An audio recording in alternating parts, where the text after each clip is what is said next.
Este projeto foi contemplado com recursos da Lei 14.017/2020, Lei Aldir Blanc, por meio da Secretaria Municipal da Cultura de Fortaleza.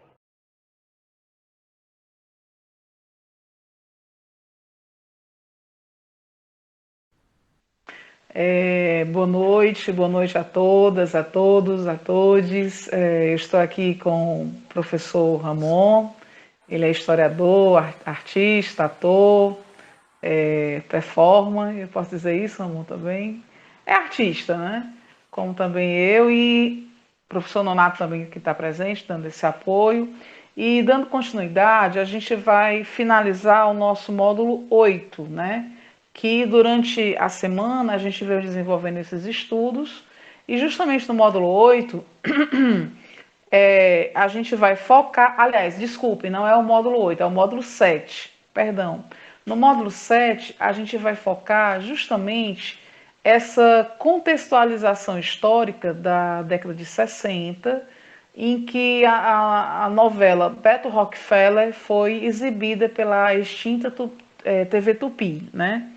No, mais ou menos meados de 68, 69, e logo depois iria compactar um filme também da mesma novela, né? Então, na época, eles aproveitaram os mesmos atores, praticamente os mesmos atores e atrizes foram aproveitados, né? Então, assim, Ramon, a gente vai trocando ideias, batendo papo, né? Fique à vontade. Eu sei que na década de 60 a gente vai ter o golpe militar, né? 64, o início da ditadura militar.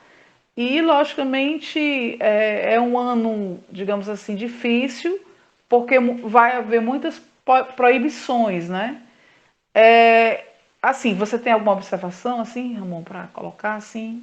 Fique à vontade, vai me interrompendo e a gente vai trocando ideias. É uma época difícil, né, para o contexto cultural do país, né, onde começam a sofrer, os artistas, né, em específico, começam a sofrer as retaliações do governo brasileiro, né. A censura se instaura nas obras artísticas no âmbito audiovisual, no âmbito literário, né, e a gente sabe que o, o autor, eu esqueci agora o nome do autor, gente. Vamos lá. Lembra já, lembra já. É. Mas, assim, o Plínio, gente, o Plínio que a gente está Marcos. conversando. A gente sabe que o Plínio, ele era destemido e ele não tinha muita cerimônia, né, com esse tipo de acontecimento e tudo mais. E ele ia em frente mesmo e lutava contra tudo isso. E as obras começaram a serem entendidas como afronta, né? E ele começa a entender que aquele é significativo para o trabalho dele, né? Ele quer, a partir de então, fazer denúncias, mas não isso, metaforicamente ele fala sobre a situação do país, né?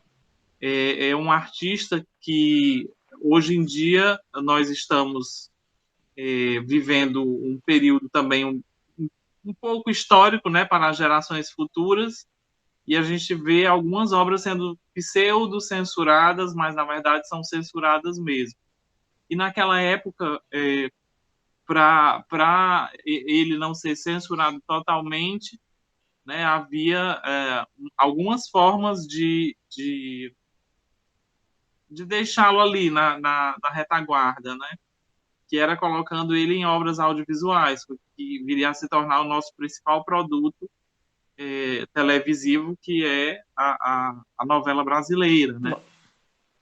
E aí, quando acontece isso, ele fica ali, só que ele se sente incomodado. Ele é do teatro, ele é dos livros, ele é da, da coisa radical mesmo, né? De passeata, né? De reivindicação, de falar das coisas. Ele não ia se contentar com um simples personagem para calar a boca e fazer uma carreira de 40, 50 anos, né? Então, Com certeza, com certeza. É tanto que, só me permita, quando ele vai fazer o Beto Rockefeller, ele é convidado, na verdade, ele foi convidado para escrever. Mas aí, como ele era muito visado pela censura, então deram o papel para ele atuar na novela, né?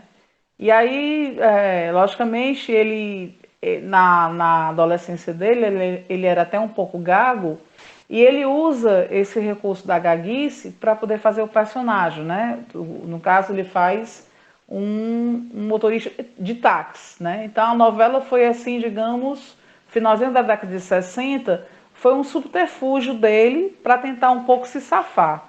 É tanto que ele fez a novela, depois ele foi fazer o filme e ele passou pouco tempo com a televisão, com a TV Tupi. A TV Tupi é extinta, vem a Rede Globo, né?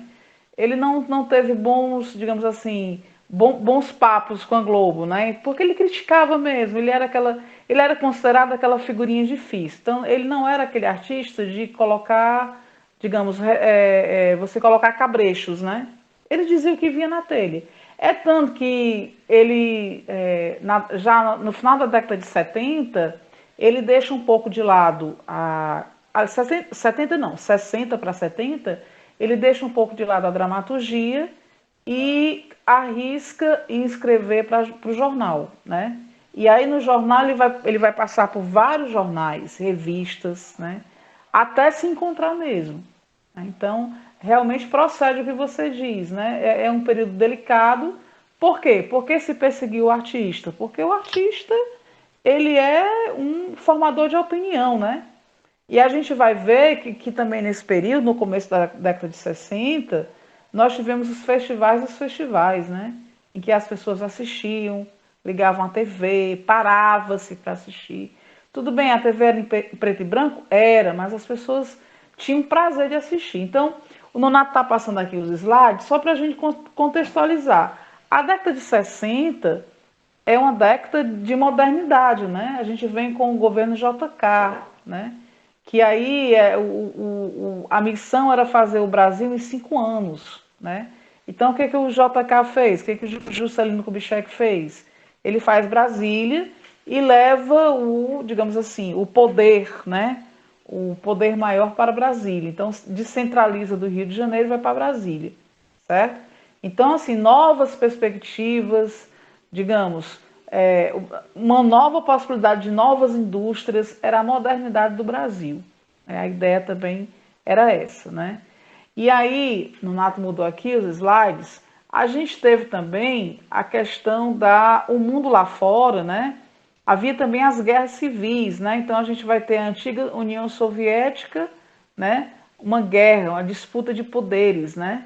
Com a famosa Guerra Fria com os Estados Unidos. Então, o mundo sempre foi muito competitivo, né? Então essas mudanças, essas pequenas guerras, esses direitos, aí vem aquela história, né? A questão dos direitos, né? Naquela época mesmo já se pensava, né? De batalhar esses direitos, essas igualdades, né? Então isso sempre existiu e até nos dias de hoje, né? Que já ultrapassamos esse período. Essa, digamos assim, essa leva, essa empreitada, ela não deixou de existir, né?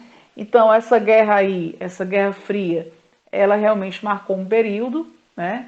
Foi de extrema importância para o mundo, né?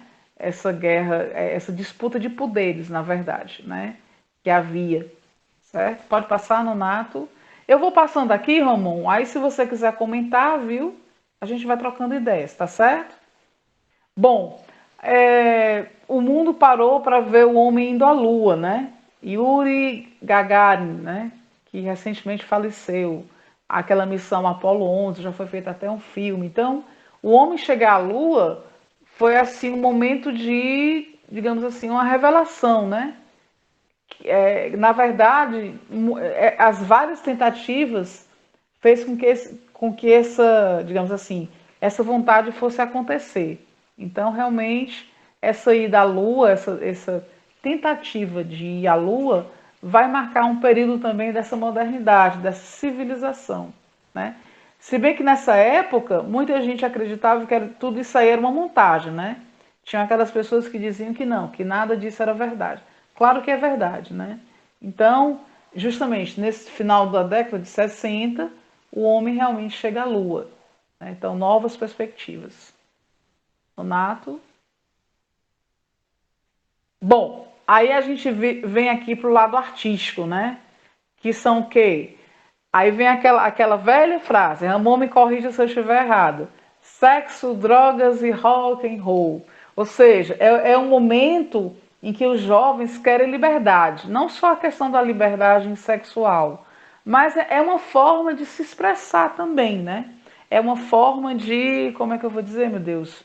De se mostrar para o mundo, né? Então, o mundo não era mais aquela coisa conservadora. Então, viriam novas tendências, novos estilos de épocas, né? Aí vai vir aquela moda hippie, né? Sair de casa, viver em comunidade, roupas coloridas, calça boca de sino, né? Então tudo isso aí vai mudar um estilo que antes não era tão, digamos assim, não era tão comum, né? Nessa época. Então os jovens, né? Eles vão bater de frente contra esse rigor dos governos, né? E, logicamente, as tendências. Aí a gente vai ver o quê? Não só essa liberação do sexo, mas também as manifestações, né, da orientação sexual, do homossexualismo, a questão do negro. Então, tudo isso começa a ser colocado em pauta, né? Essas novas tendências viriam mesmo a se firmar, logicamente, com muitas críticas, com muito preconceito. Ora, se hoje tem, naquela época também existia, né? Então, essa nova forma de viver, viver em comunidades, viver como hippies, né? Uma nova filosofia de vida. Então, isso marcou também muito esse período aí. É um bando de loucos, é um bando de vagabundos, né? Então, havia, na verdade, muita crítica. Então, os artistas ou as pessoas que tiveram esse tipo de comportamento foram muito rechaçadas e criticadas também. Algum comentário, Ramon? É inegável, né, que ao impor a proibição, né, de discos, fechamento de casas de teatro, né, músicas, shows, filmes, né, o regime militar ele restringe a liberdade criativa, né, o que impacta negativamente na produção cultural do período, né, nesse período que se viveu e de certa forma, a gente vive resquícios ainda desse período em 2021. No entanto, eu acho que a censura e a repressão acabaram por dar uma importância renovada à vida cultural. E um dos raros espaços que era possível criticar a ditadura, ainda que de maneira alegórica, cifrada, né?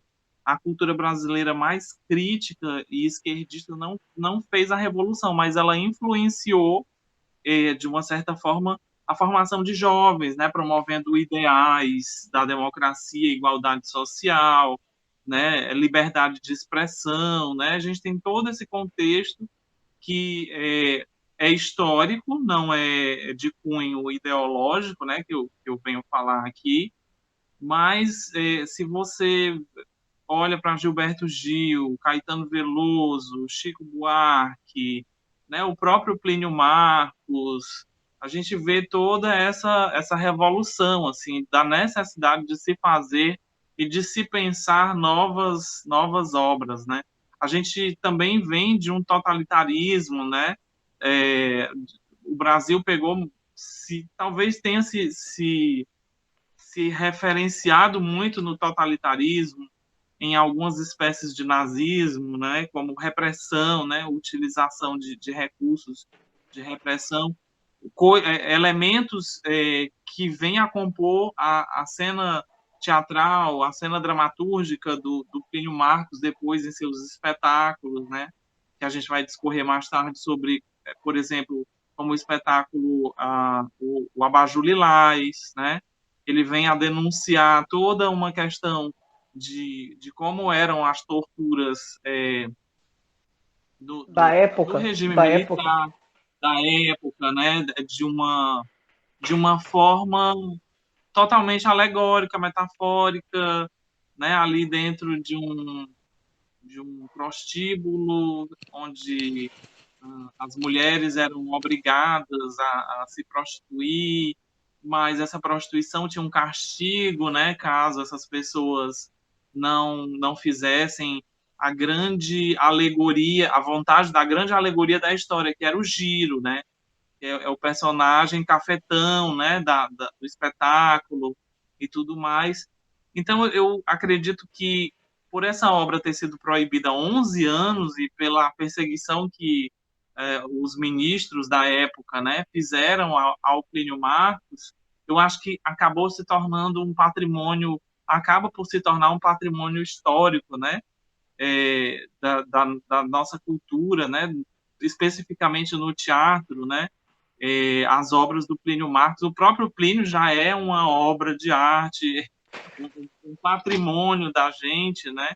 E assim, quando a gente tem essa transição, né, de 85 para frente, quando já está ali terminando, eu sei que a gente ainda vai falar um pouquinho sobre ditadura, mas quando a gente está ali terminando 85, 86, o Plínio ele diz: antes era a ditadura, hoje é a mídia que me tortura, que me censura, né? Porque aí a gente tem aí o surgimento da maior emissora de televisão do Brasil, né?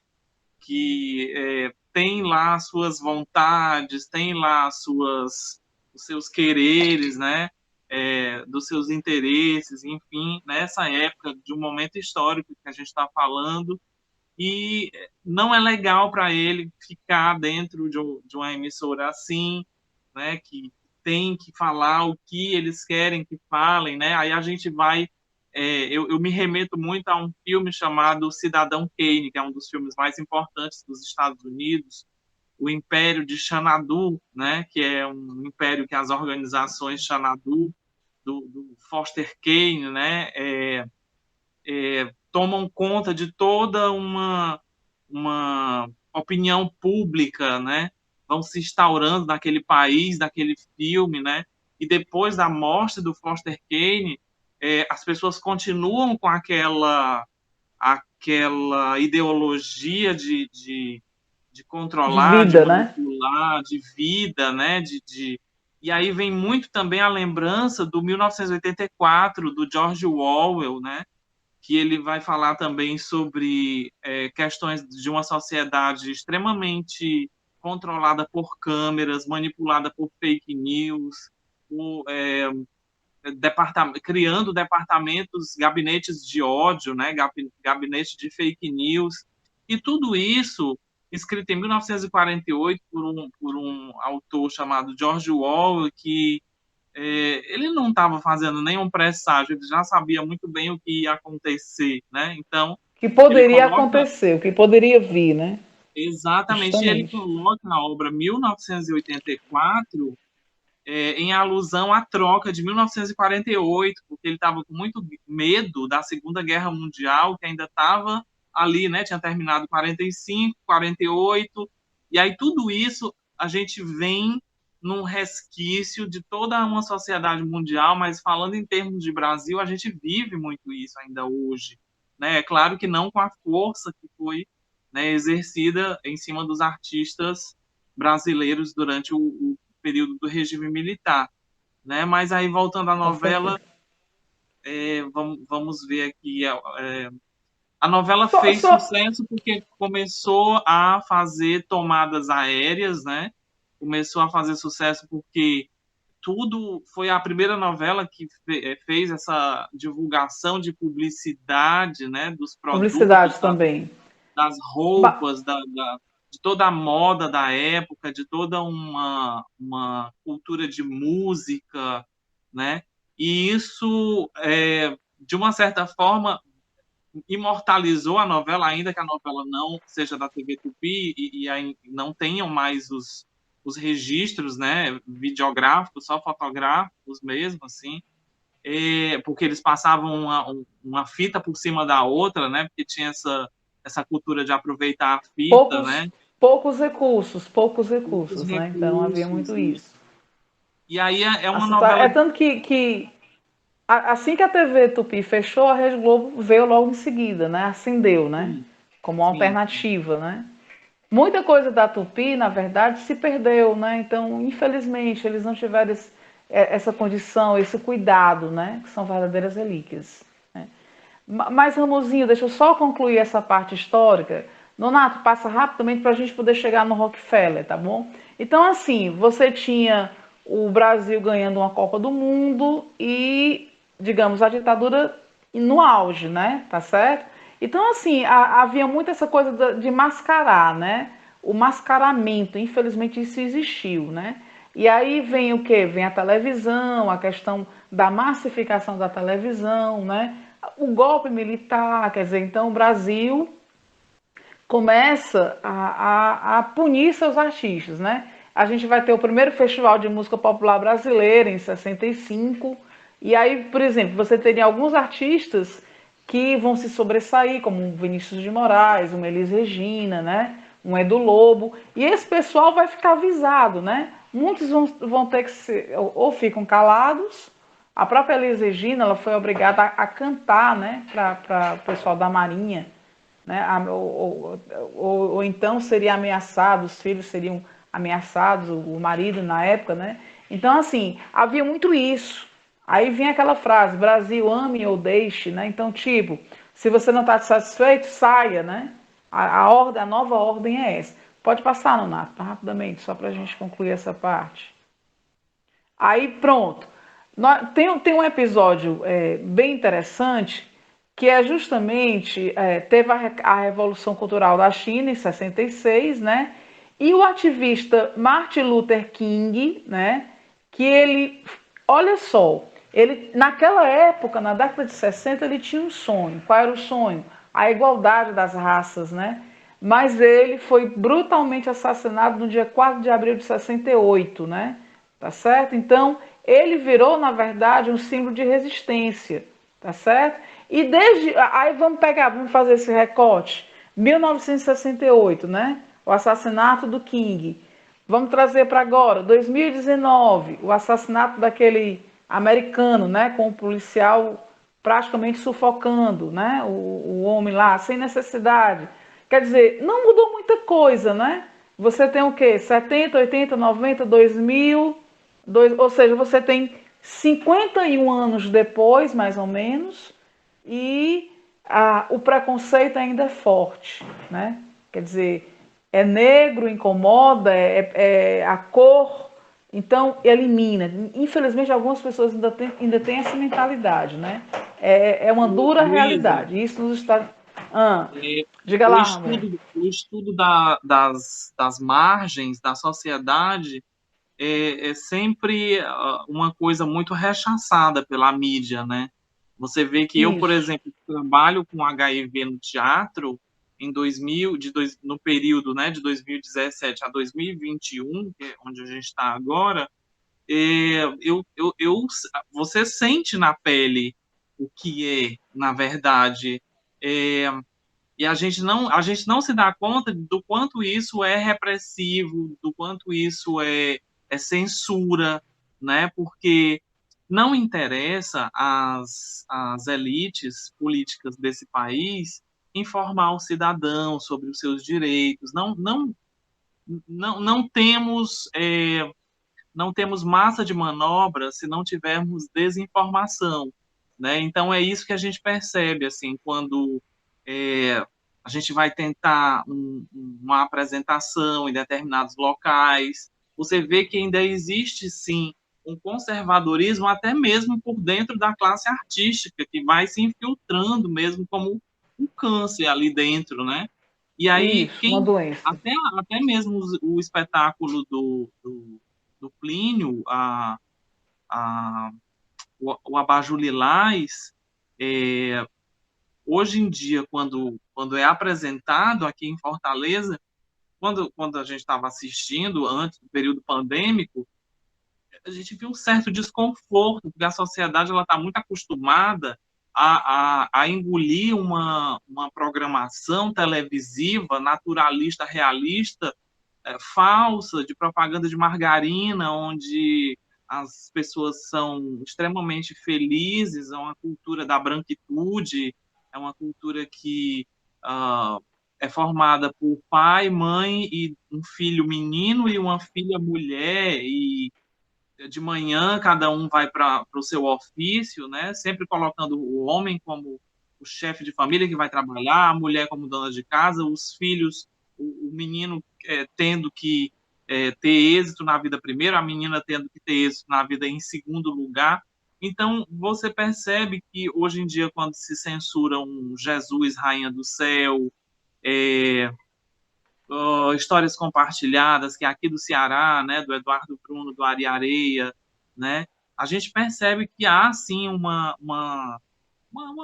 repressão mesmo, ainda que se fale, né, que hajam atos de desrespeito a determinadas religiões, né, determinadas ordens religiosas, mas não há um consenso entre as partes reclamantes, né, que se dizem, então, ah, inclusivas, né, nessa questão, né, se fazem tão inclusivas, se dizem tão inclusivas. Então, a gente vê que hoje em dia uma fake news ela é capaz de destruir uma carreira de um artista, né? Como a gente teve aquela história do museu, né? Que a criança, enfim, e a mãe deu a permissão e tudo mais, e aí deu aquele caso todo, aquele embaraço todo. Mas, assim, são realmente coisas que, se o brasileiro ficar atento, nós ainda temos muitos resquícios desse período, Com né? certeza. Uhum. E tomara que nós não estejamos voltando para ele, né? Para Porque ele, é, exatamente. cada Que dia fica seria, uma seria coisa um mais desastre. esquisita, né? Seria um Seria um desastre, desastre. né? Então, só rapidamente. Então, a gente teve a Tropicália, né? Com Caetano, Gilberto, Gil, Gal Costa, né? E também os Novos Baianos. É aquela coisa muito colorida, né? Muito rock, aquela coisa toda. Nós tivemos o Destoque também, que parou o mundo, né? Essas novas tendências do rock. Então, tudo isso viria. Os artistas, eles, na verdade, eles estavam impondo novas formas de comportamento, né? Outras tendências estavam surgindo. Vai passando, Nath. E, logicamente, né, a questão da ditadura, como você já falou aí, ela teve o golpe em 64, né, 2 de abril de 64, né? Na verdade, tem essa coisa de colocar os militares no poder, tem também o apoio dos Estados Unidos, né? E, logicamente, João Goulart é deposto, né? E, logicamente, os militares assumem o poder, né? Então, esse projeto político aí foi uma coisa extremamente o quê? Agimentada, né? Foi uma coisa criada, né? Então, a partir daí, o Brasil iria tomar um outro rumo, não seria mais o mesmo. Tá lá, Nonato, pode passar. E aí, o que a gente vai ter, né? O João Goulart, o Jango, por que isso aconteceu? Ele queria fazer algumas mudanças, algumas reformas, a questão da campanha da legalidade, né? E, logicamente, o novo, as mudanças, elas incomodam, né? Então, tinha pessoas conservadoras que não estavam querendo isso, né? E os militares, naquele momento, naquela circunstância, deveriam botar ordem na casa, ordem no país, né? Mesmo que esta ordem custasse mortes e torturas, né? É tanto que hoje em dia, por incrível que pareça, tem pessoas que apoiam a ditadura, né? Dizem que a ditadura realmente, que na época da ditadura havia o quê? Disciplina, né? Quer dizer, até que ponto é uma disciplina isso, né? Então, a gente vê muito isso daí, né? É um caminho, esse golpe, as pessoas de uma certa forma acuadas, os artistas tentando se manifestar e os militares impondo essa nova ordem, né? Essa nova manifestação, legitimando, digamos assim, né? E a tomada de poderes e os militares, logicamente, fechar, né? Eles conseguiram fechar o Congresso e a partir daquele momento o Brasil iria tomar outro rumo. Pode passar, Nonato. Aí viriam as proibições, né? Certo? Aí vem o quê? Em resposta a tudo isso, vem aquela marcha da família com Deus pela liberdade, né? Muito parecido nos dias de hoje, viu? Tem muito a ver, né? Então, na verdade, o governo, naquela época, em 64, o governo já estava bem desgastado, né? E aí, logicamente, juntou tudo isso para dar ênfase a esse golpe, né? Essa situação. Pode passar, Nonato. Nonato? Aí viriam, né? Viram os nossos governantes militares, né? Iriam tomar o poder, né? E durante 21 anos a ditadura, ela impõe tudo isso. Então começa como? A gente vai ter, né, o Humberto Castelo Branco, que é um cearense, né?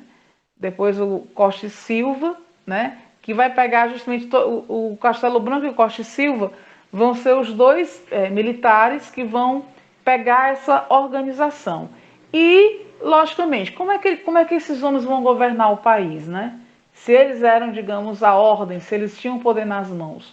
Então, logicamente, eles criam o dispositivo do ato institucional e criam vários atos institucionais, né? Então, é o famoso mão de ferro, né? Então, você não podia falar, é a total repressão à liberdade de expressão, né? A eleição, por muito tempo, né? Durante esses 21 anos, eles decidiam quem ia ficar no poder, era indireta, né? O brasileiro não podia eleger seu presidente, né? Ok? Então havia muito isso daí, né? Essa coisa do poder, da imposição, do cala-boca, né? Como eu disse no começo. Aí viria aqui as manifestações artísticas. Nós temos o Ziraldo, né? Com a turma do Pererê dele, que tenta. Na verdade, os quadrinhos, digamos, os desenhos, né? O Ziraldo sempre foi uma pessoa que, logicamente, ele fez críticas também, né? Sempre fez críticas a, a essa nova ordem, essa situação. Pode passar, Nonato? Na ala feminina, né, nós tivemos algumas mulheres que se destacaram também, autoras teatrais, né, que justamente elas começaram a desenvolver fundamentações sociais nas suas obras, tá certo? E começaram também, a mulher até então, ela não tinha essa voz, né, então vai aparecer alguns escritos, né, algumas situações, né, como a Renata Palottini, a Hilda Hist, né? Nós vamos ter também Leila Assunção, Isabel Câmara, Consuelo de Castro. Então são as primeiras manifestações femininas e outras mais, né? Que vão dar, vão enriquecer a dramaturgia, né? Vão dar uma nova estrutura a essa situação, a essas manifestações. Pode ir, Nonato. O cinema também, né? Você vê em Hollywood impondo, né? Digamos assim, os nossos famosos enlatados americanos. Logicamente que o Brasil também tem a sua manifestação cultural, o cinema brasileiro também existe, né? Claro, com poucos recursos, né? E sempre é uma ala artística que é muito organizada e também, logicamente, apesar de copiar o que vinha de fora, mas eles também começam, tem um cinema novo, né? E começa a ter também as impressões de crítica a essa situação. Continue, Nonato, pode passar. Aí vem, né? Você falou aí do Chico Buarque. O Chico era que nem o Plínio Marcos. Tudo que ele escrevia era motivo de censura. Então, o que ele faz? Ele cria um pseudônimo, Julinho da Adelaide, né? Para poder ter seus escritos, suas músicas aceitas pela ditadura militar. Foi a saída dele, né? Então, em cima, ele escrevia a música, não assinava com o nome dele, e colocava um desses pseudônimos, Juninho da Adelaide, para poder ter a sua música cantada e reconhecida pelo público. Pode passar, Nonato. E aí, pronto, é esse ponto que eu quero chamar a atenção aqui. No dia 26 de junho de 68, 100 mil pessoas ocupam a rua do centro do Rio de Janeiro e realizam que protestos e mais protestos. Ou seja, E isso já seria um primeiro momento de crítica, de fraquejamento da ditadura militar, né? Então, foi um momento assim que o país parou, é um ato político de represária. Então, a Cinelândia foi tomada por artistas, intelectuais, o povo mesmo, que não estavam satisfeitos com todas essas imposições, né? Havia, na verdade, um grande descontentamento, né? Os estudantes também foram às ruas, né? Então, na verdade, o povo vai às ruas e é tanto que vai ter um momento que essa ditadura ela começa a perder as forças, né? Então, não é agora, mas ela começa a decair, né? Ninguém aguentava tantas mortes, tantas torturas mais, né? Então, essa imposição militar começa a fraquejar. Pode passar, Nonato? Aí você vai ter intelectuais, bom, vamos chegar aqui no Plínio Marcos, para eu poder fazer esse link, né? Então, o Plínio Marcos é um nosso querido dramaturgo que está sendo homenageado, falado, né? E aí o que acontece? Ele se torna uma personalidade artística, para esse estudioso aí, é um homem revoltado do seu tempo. Por que revoltado? Ele coloca em primeira evidência justamente os excluídos, né? Que não era tão comum você colocar os excluídos em ênfase no texto teatral. Então isso incomoda, né? Então esse homem revoltado aí, essa revolta aí, começa a dar voz a esses personagens, né? Tá certo? E detalhe, né? Uma observação. Ele teve praticamente todas as suas peças, praticamente todas elas censuradas, e ele coloca aqui, pelo menos 18 de seus trabalhos foram censurados, né? O reconhecimento do Plínio viria muito tempo depois.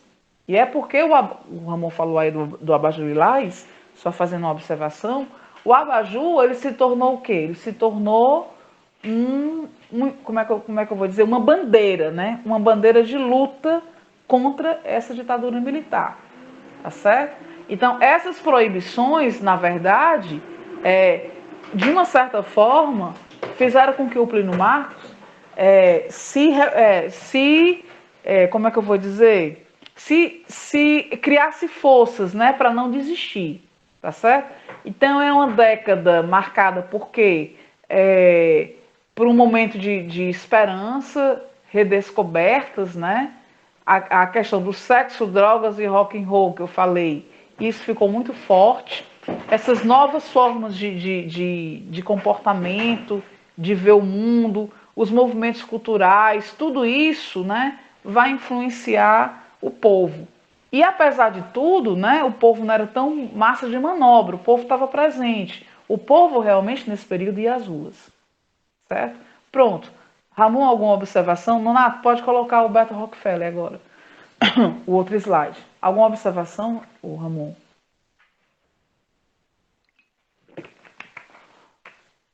Oi? Desculpa, é Micro... só Ah, a observação da ah, cultura, né, como resistência mesmo à ditadura militar, né? E isso. os grupos armados que lutavam contra a ditadura no Brasil, e da passeata, né, dos 100 mil, que mobilizaram assim, uma mudança no pensamento crítico da sociedade, conta com o apoio de diversos setores, não só dos artistas, mas da sociedade também, né? Isso, isso. E a gente não deixa de lado esse período que foi de grande importância cultural e artística, apesar das restrições de liberdade de imprensa, de expressão, né, impostas pela censura. Muitos artistas, músicos e cineastas manifestavam seu posicionamento contrário ao regime, ainda de maneira metafórica, para não serem exilados ou presos, né? É, e aí a gente fala, Ou né, como você já mortos também, falou, né? ou mortos, né? Tom Jobim, Vinícius de Moraes, né, Chico Buarque, Gilberto Gil, Caetano Veloso, né, com o tropicalismo, né, que é um movimento de forte oposição à ditadura e de uma construção de identidade cultural brasileira, né, que a gente até hoje a gente estuda o tropicalismo como um evento e dentro da escola a gente ainda não tem o tropicalismo como uma resposta, mas a gente tem um tropicalismo como uma forma de, de, de um movimento de cultura, sabe? A gente não, o estudante do ensino médio ele ainda não tem o tropicalismo como vamos dizer, no inconsciente coletivo, o brasileiro ainda não conhece o tropicalismo como uma oposição, né? Um surgimento por necessidade e não apenas por estética, por uma nova linguagem.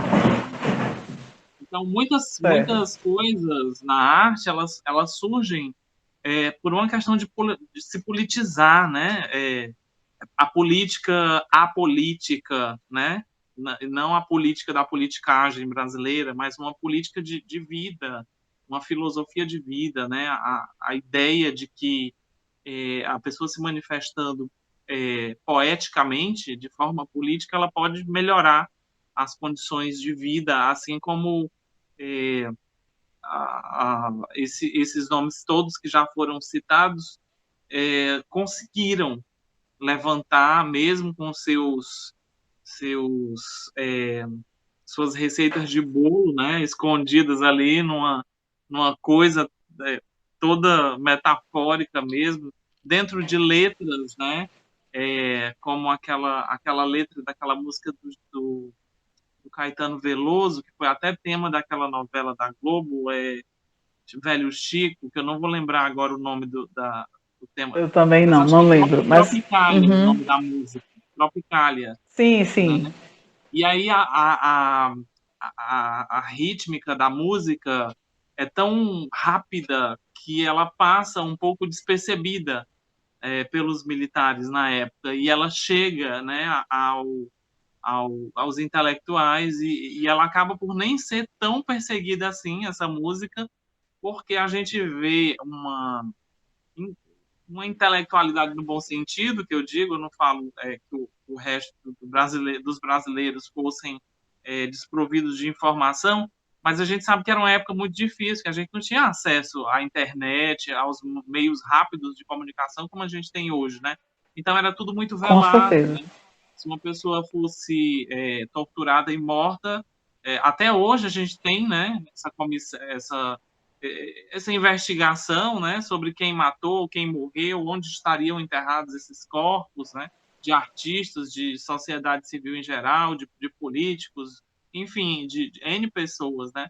Então, vale salientar essa obra do Chico, que é a Tropicália, a música Tropicália, né, que fala muito sobre o cenário atual do Brasil no contexto político. Com certeza, né? E aí, como você já começou a falar anteriormente, vem o Beto Rockefeller, né? O Luiz Gustavo é convidado para fazer o personagem principal. Essa foto é belíssima aí, ele com o Plínio Marcos, né? Só deixar claro que todo esse material que eu estou colocando aqui nos slides, eles estão todos, eu os tirei da internet, estão todos linkados, né? Pelo amor de Deus, para que não achem que eu estou plagiando. Tudo isso aqui é fonte de pesquisa, né? Então a novela começa a ter essa telenovela Beto Rockefeller começa a ter um sucesso. A gente viu aí, ela foi até capa da revista Veja e sai nos jornais também, né? Então, as pessoas, é como se diz, as pessoas paravam para assistir. Então, na época, na TV Tupi, ela começou a ser exibida no dia 4 de novembro de 68 e parou de ser exibida, o último capítulo dela foi no dia 30 de novembro de 69, ou seja, né, um ano, né, praticamente. E ela começava, interessante, ela começava às 8 horas da noite, né. Essa novela foi criada pelo Cassiano Gabos Mendes, né, e foi escrita pelo Braulio Pedroso, certo? E, logicamente, foi Eloy Araújo, Lilo Bandeira, eram os colaboradores, né? Guido Junqueira também, né? Veja bem, Lima Duarte, nosso querido Lima Duarte, ele um período ele dirigiu a novela, depois ele foi substituído pelo Walter Avancini, né? Ela teve 327 capítulos ao todo, né? e foi produzida toda em preto e branco. Logicamente, né, nessa época aí, final da década de 60, os recursos eram muito ínfimos, né? Então, lógico, a televisão predominava a televisão preto e branco. Então, a forma de filmar, né, era totalmente preto e branco. Então, a novela ela é um clássico da Rede Tupi, foi um clássico da Rede Tupi, né? E, para muitos críticos, ela é considerada um divisor de águas da dramaturgia brasileira, tá certo? Então, foi a última novela da Rede Tupi, como eu já falei, né? A ganhar, e ela ganhou um troféu imprensa, né? Chegou a ganhar como melhor novela, né? Melhor novela desse período, tá certo? No caso da TV Tupi. Porque, logicamente, né? Depois dessa novela viriam outras, e logicamente a Rede Globo, ela viria a tomar esse posto, né? Que aí realmente a gente tem que tirar o chapéu, que a Rede Globo realmente ela sabe fazer novelas, né? Ela se empenhou em fazer isso. Pode passar, Nonato.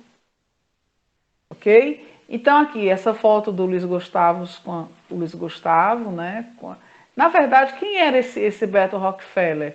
Era um bom divã, né? Que queria se dar bem. Ele não era rico, mas ele, logicamente, como um bom galanteador, né? Ele se infiltrava nas famílias abastadas, né? De jovens. E, logicamente, ele queria dar o golpe do baú, né?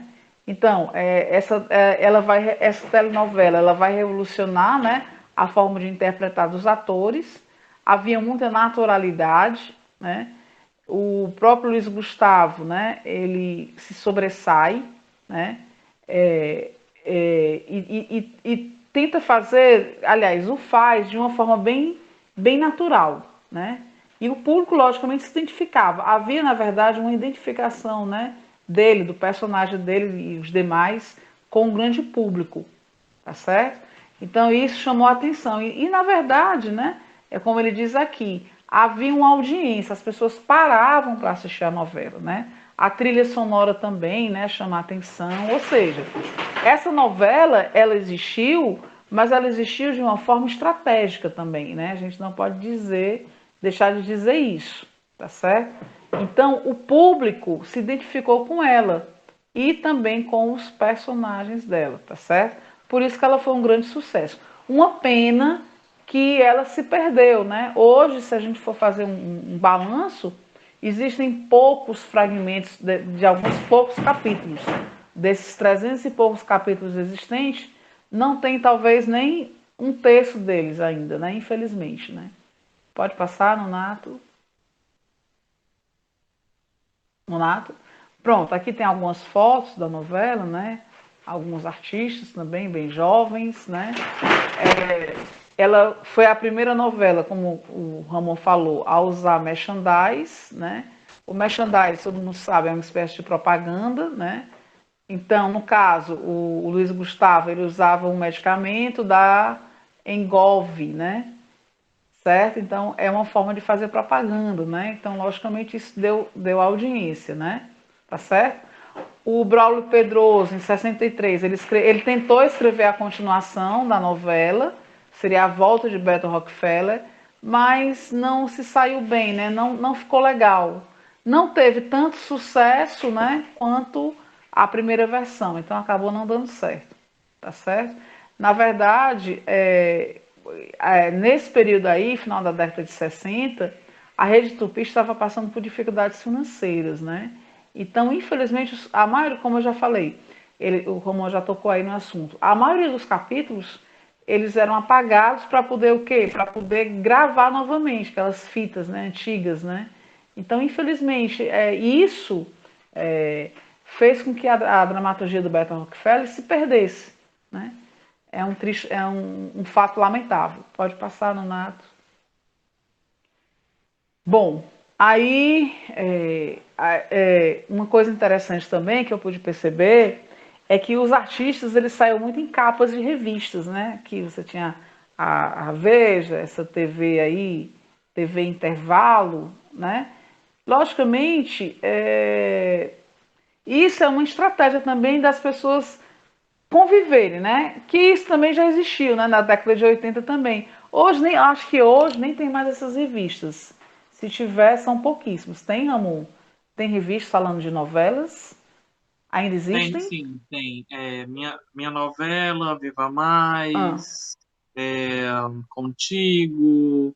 E são pouquíssimo. revistas que trazem toda a programação da semana e a audiência, que é algo que o Beto Rockefeller trouxe, né? Essa questão também de Isso, medir a audiência pelo merchandising, né? Então, isso, quanto mais audiência, mais patrocinadores aquele produto televisivo atrai, né? E a partir de então é que isso. as empresas têm essa consciência de que empregando seus produtos numa obra audiovisual, que é o produto da novela, eles vão ter visibilidade e vendagem, né, no país. Com certeza. Respaldo, né? Exatamente. Então, rapidamente aí, ó.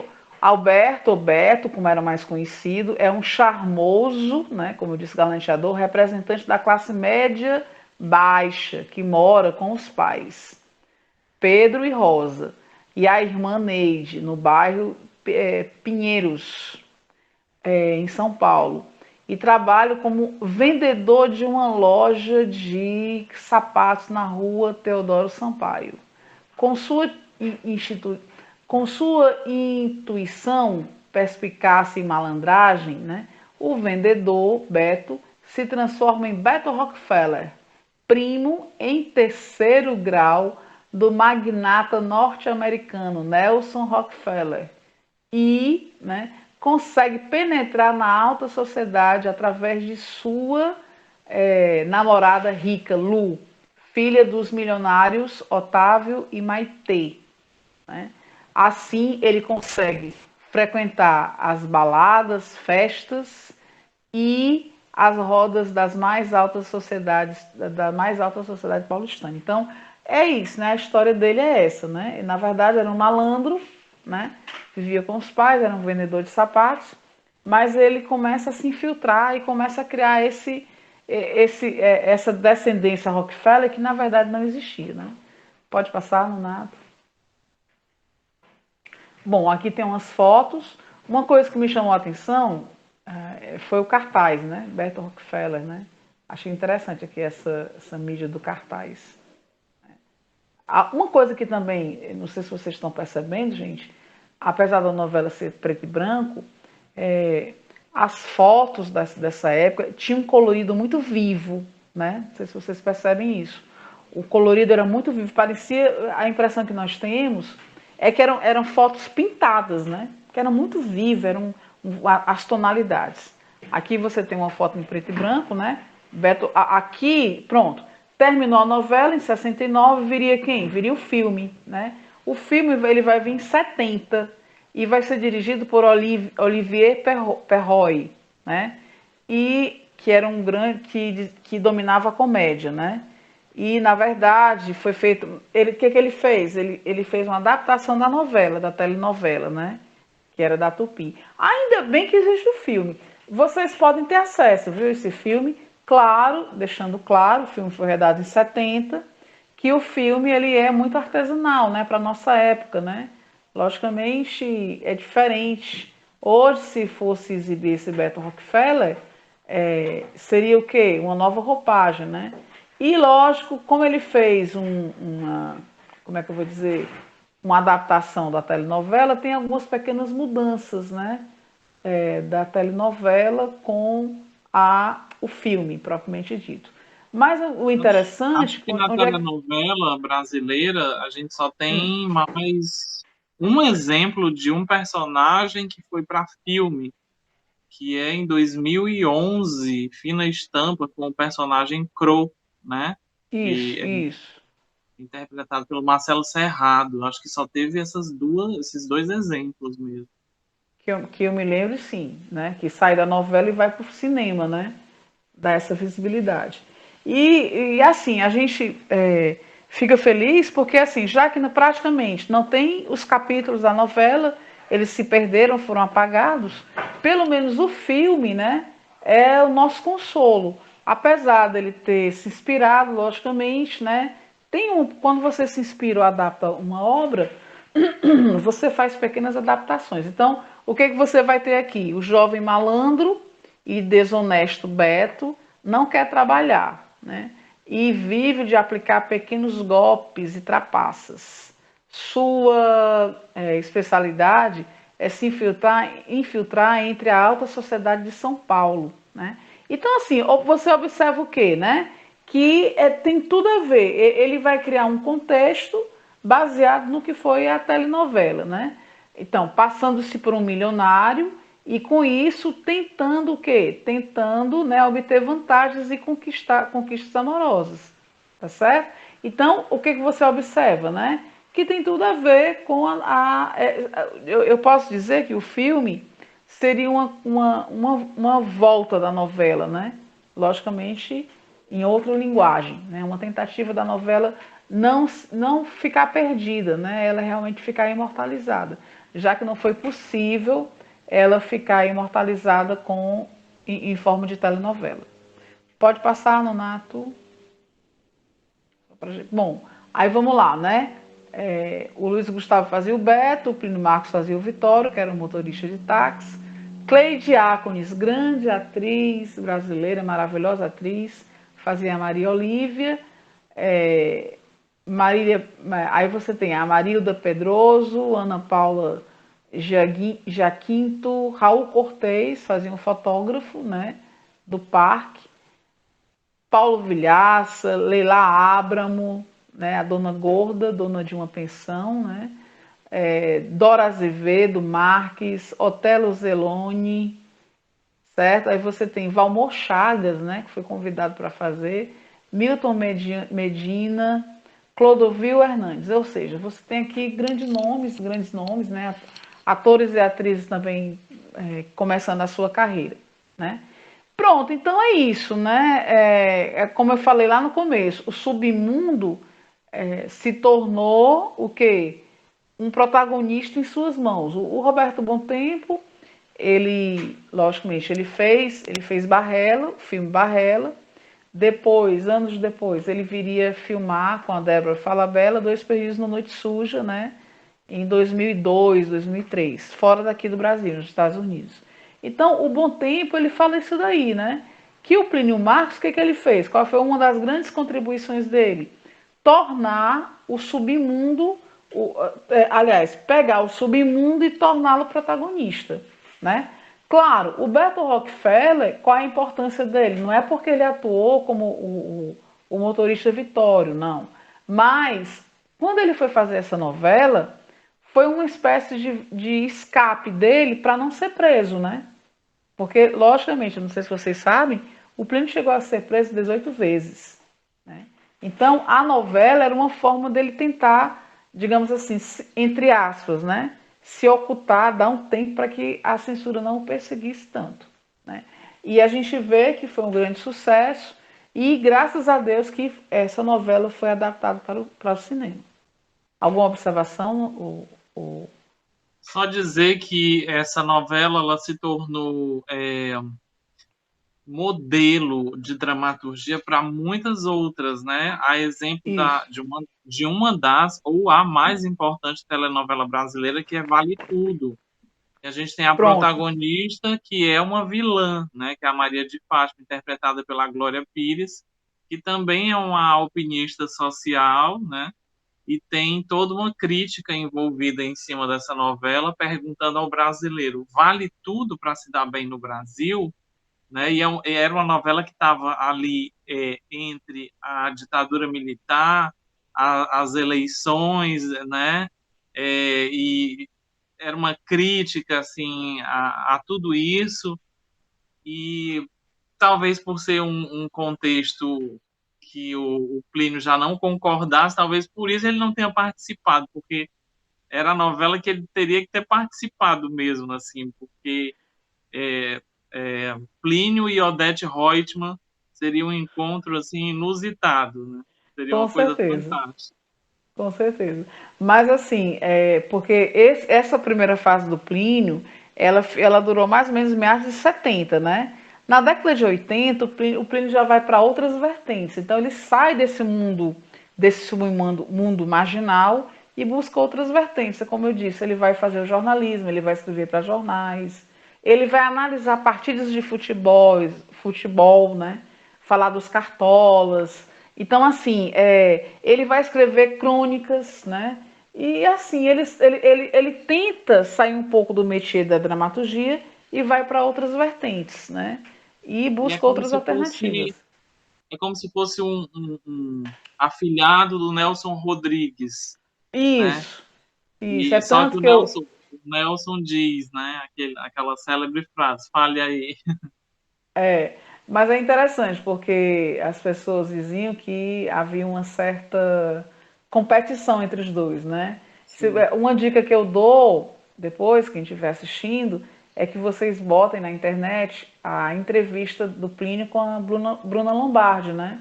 E ele fala, né, que o próprio, digamos, o próprio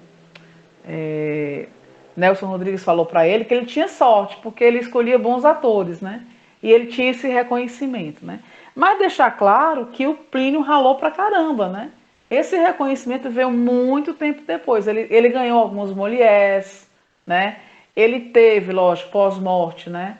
A obra dele toda editada pela Funarte, né? Então, assim, gente, foi um negócio assim. Claro, ele jamais imaginou que tivesse toda essa repercussão, né? E, como se diz, né, a cada momento que você lê suas peças, seus livros, né, você torna a obra dele mais viva, mais pulsante do que nunca, né? Então, assim, pesquisar o Plínio Marcos, tentar entender essas fases dele, esses momentos, é um momento assim muito bom, até para você questionar, né? Porque vamos pegar esse recorte lá de 68 para cá, né? Claro, muita coisa mudou. Mas hoje em dia as pessoas também estão. As pessoas se deixam levar pela novela. Evidentemente, o contexto é outro, né? Claro que a novela hoje em dia, a Rede Globo domina tudo isso. Não que as outras emissoras também não consigam fazer, fazem também. Mas assim, a novela é praticamente. Faz parte da vida do brasileiro, né? Tem gente que só vai dormir se assistir a novela, né? Janta assistindo a novela. Então, assim, é um negócio louco, né? Que é rentável, que tem o seu reconhecimento. Apesar, né, de ter tem, logicamente tem uma manobra, tem uma politicagem por trás de tudo isso, né? A gente sabe que sim. Alguma É, observação, meu caro amigo?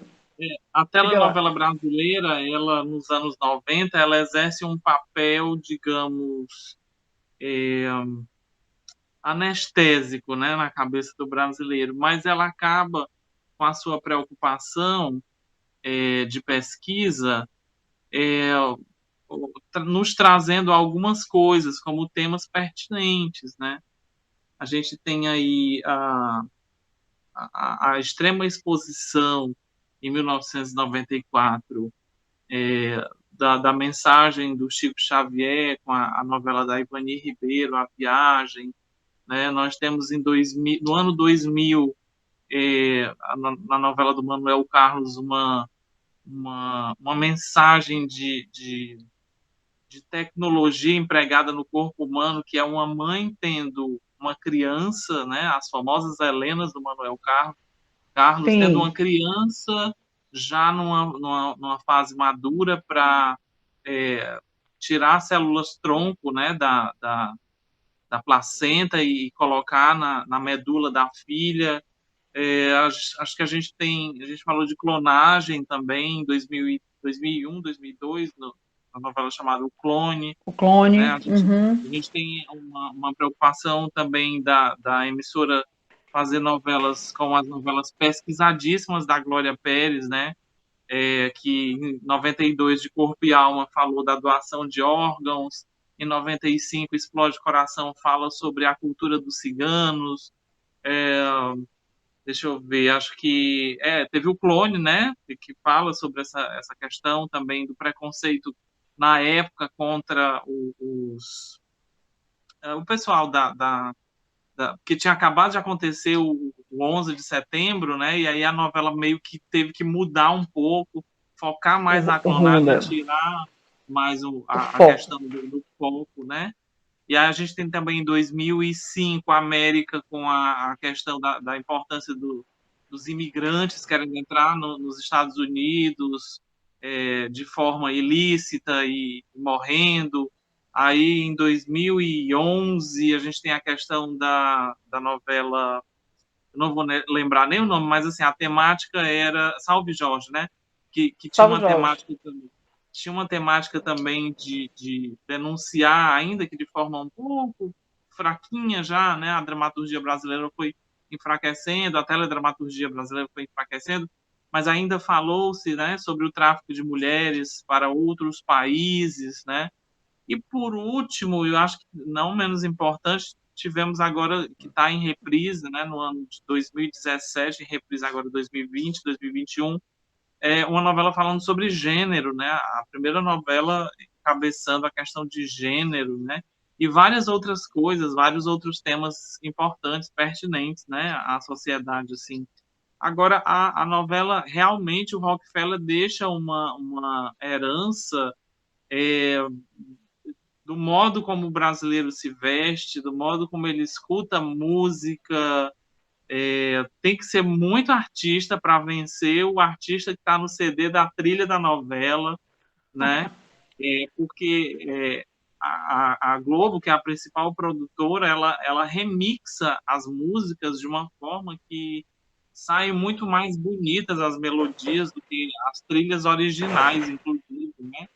E tem tudo isso, tem toda uma vendagem de CDs nacionais, internacionais. Aí, se a novela fizer mais sucesso, ainda tem uma vendagem de CD extra, né? É muito, mesmo com a transição da TV para a internet hoje em dia, né? Porque Muito acredita-se que no forte. futuro a televisão já seja um aparelho do passado, né? E as pessoas já estão mudando para o streaming, né? Com os canais de streaming da TV Globo, do SBT, da Record, enfim. Talvez a novela resista a essa mudança, né? De aparelhagem, de tecnologia, ainda seguindo os moldes de Beto Rockefeller, quase 50 anos depois, né? Da Isso, novela. isso. É uma coisa Com muito certeza. forte mesmo, assim. E a É, lembrança do você. Plínio, né, também, quase 50 anos depois do começo de tudo, ainda muito forte, porque a gente ainda está arraigado no modelo de família tradicional brasileira, em detrimento de interesses políticos, de interesses pseudo-religiosos, que aí não vem ao caso fazer aqui avaliação, né, mas é, nós temos esse embate ainda presente no cotidiano das dramaturgias, das teledramaturgias, né? E hoje em dia ainda existem esses personagens, né? Fanfarrões, bom vivans, né? Que tentam se passar por membros da alta sociedade, né? É, Só que isso começa a enfraquecer porque nós começamos a ter uma mídia mais centrada na questão, talvez, da obra do Plínio, que é a conquista pelos direitos básicos, né? As questões de raça, de gênero, de, de sorologia, né? Da questão do Também. HIV também, que é a questão que eu trago, que eu trabalho, as questões de sexualidade, enfim, eu acho que o Plínio ele está sempre presente, sabe? Ele fala, quando ele fala realmente da gênese do ser humano nas suas obras, né? Quando ele vai fazer a Mancha Roxa, né? Isso, isso. Ele traz toda uma psique, quando ele, a Mancha Roxa e Barra, ela traz toda a psique da humanidade, assim, de você não ser bom ou mal, ele quebra com esses estereótipos, né, com esses paradigmas, de dizer que a pessoa é boa ou má, e diz que depende da situação, né, aquelas presidiárias da Mancha Roxa que tem uma presidiária soropositiva dentro de uma cela e as outras presidiárias, né, com aquele discurso ainda dos anos 80, né, que tem aquela frase que eu não vou repetir aqui, mas pega no sangue, pega na P, pega na M, né? Tem tudo isso e as presidiárias mudam seus comportamentos de acordo com aquela mancha roxa que aparece, talvez não, com certeza aquelas presidiárias não eram tão vilãs assim, né? Elas tinham medo, né? Por uma cultura imposta, a cultura do medo mesmo, assim. E o Barrella, ele traz toda essa questão de racismo, de violência, né? De estupro, né? Com relação ali às cadeias masculinas e tudo mais. Então, acho que o Plínio, ele trabalha, ele está vivo, né? Ele está muito vivo na nossa sociedade de janeiro de 2021, né? De dezembro de 2021 ainda, ele vai estar muito vivo, e assim, acredito que ainda por muitos anos, enquanto a gente não resolver isso no nosso país, né? Todas essas questões que ele levanta. Com certeza, né? Realmente não tem como não falar. Você falou da Mancha Roxa, você falou do Barrella, são duas peças teatrais que a Mancha Roxa ele escreveu em 1988, né? E assim, na década de 80, a AIDS era uma coisa ainda muito desconhecida, né? As pessoas tinham medo, assim, encostar na pessoa que está com vírus você vai pegar, então havia muita desinformação, né? Então, na verdade, a peça foi feita para que realmente essas pessoas presas tivessem conhecimento, né, do que estava acontecendo, né? E você falou aí do Barrella, o Barrella foi a primeira peça dele, que ele vai se inspirar no fato verídico, né? Um garoto vai ser preso numa cela onde tem 6 homens, e esses homens estão o quê? Com seus conflitos interiores, né? Pega o garoto e estrupam o garoto, né? E ele fica com ódio. Então, no outro dia, ele é solto e ele espera, ele vinga-se de cada um deles. Então, ele espera, né, cada um sair para matar, né? Então, foi um fato verídico que o Plínio soube, tomou conhecimento e ele escreveu a peça, né? Então, assim, são violências, né? Vamos dizer assim, são situações, são violências urbanas do dia a dia, né? Que sempre existirão. Só para a gente fechar, hoje está em alto feminicídio, né? Desde que começou o ano de 2021, pelo menos aqui em Fortaleza, no Ceará, todo dia se mata mulheres, né? Então, tá. O índice de mulheres assassinadas está gritante, né? Pelo amor de Deus, né?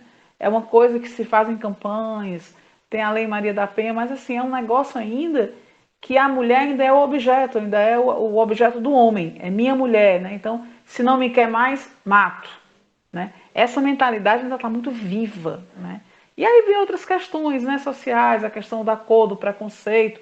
Aquele negro mata, tira, não é gente, né? Homossexual, né? Tem que tirar, tem que acabar. Então, assim, infelizmente o Plínio ele deu a voz a esses excluídos, mas infelizmente essas questões ainda estão muito vivas ainda nos dias de hoje, né?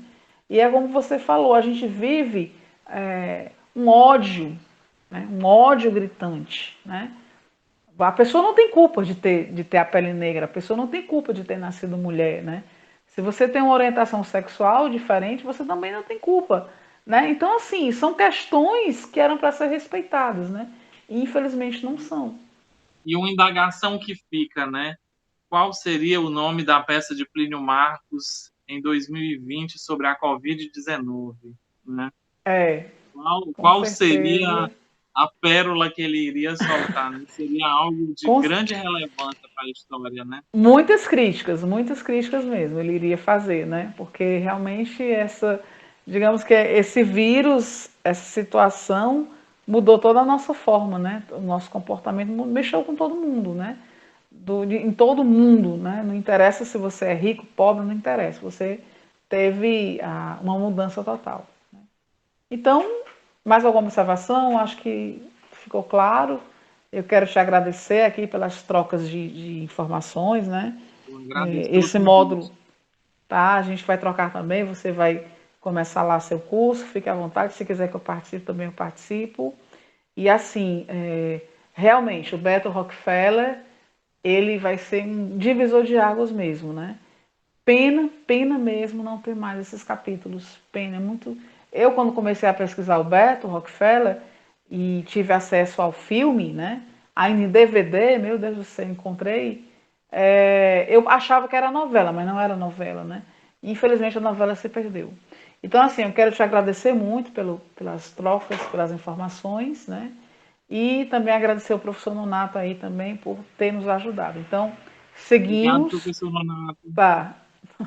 Seguimos e tudo de bom para vocês, né? Obrigada e obrigada. Obrigado, boa noite. Tá, boa noite.